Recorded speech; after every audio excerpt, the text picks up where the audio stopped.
Hello and welcome to Written Words. At the time of recording this video, it is March, and here in Britain, March is the month of the year when we get every kind of weather. We have snow, rain, sleet, hail, everything that can possibly come out of the sky.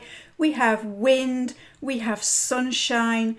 We can experience every kind of weather in just one day or even just a few hours. But also it's the time of year when the spring flowers start to grow, and in particular the daffodil. Yesterday I took a break from the computer and went for a walk in the woods near my house, which were full of beautiful yellow daffodils. I'm not the only person to appreciate daffodils at this time of year. Perhaps one of the most well-known poems in the English language was written by William Wordsworth about daffodils. It's so popular that collections of English poetry usually feature the poem of the daffodils. So this book here, we have daffodils on the cover, and this book here is called I Wandered Lonely as a Cloud, after the first line of Wordsworth's poem.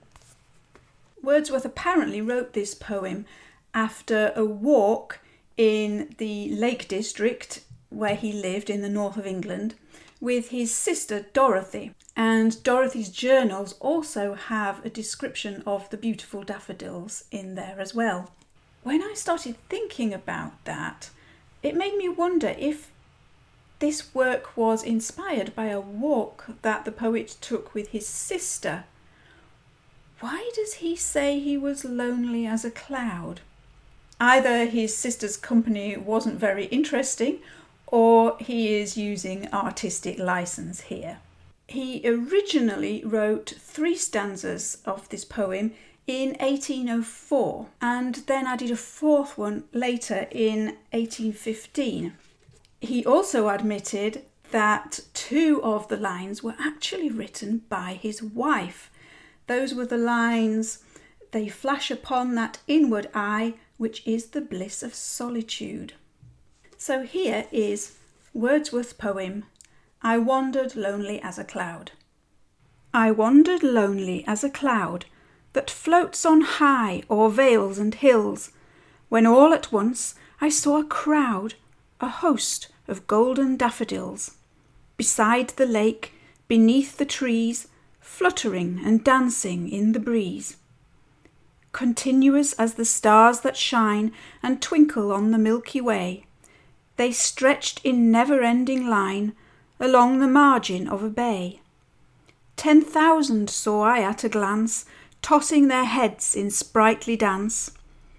The waves beside them danced, but they outdid the sparkling waves in glee. A poet could not but be gay in such a jocund company.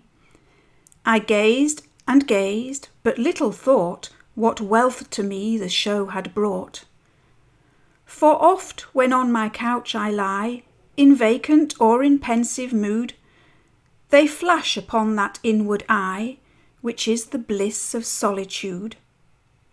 And then my heart with pleasure fills, and dances with the daffodils.